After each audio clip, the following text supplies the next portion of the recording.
From Rixie, this is the Daily Rec. I'm Nathan Rivas, host of Rixie's food podcast, Butter.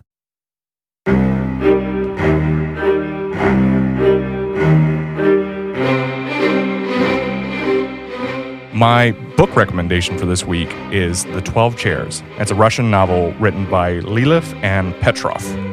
I had been into magical realism, and I spent a lot of time looking up different magical realism books, and that led me to another book called Master and the Margarita.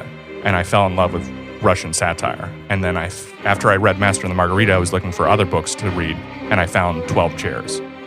Ironically, 12 Chairs was one of the first movies Mel Brooks produced, and it was based on this Russian novel that came out in 1928. It's a really funny book, so it satirizes living in Soviet Russia directly after the Bolshevik Revolution. It follows a former Russian aristocrat. Most of them were killed, so he had to go into hiding. So he was a guy that was formerly crazy rich and kind of an asshole, and now he's in hiding working as a marriage license person. So it's called 12 Chairs because he's taking care, this guy that was a former aristocrat is taking care of his mother-in-law who's dying. And on her dying deathbed, essentially says, "You were such a piece of shit and spent all my money. I'm glad I hid $1 million worth of jewels in that chair and you never found it."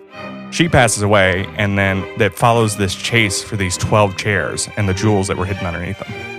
It's an amazing novel. It's something that really will transport you back to Soviet Russia if you have any interest in what life was like after the Bolshevik Revolution.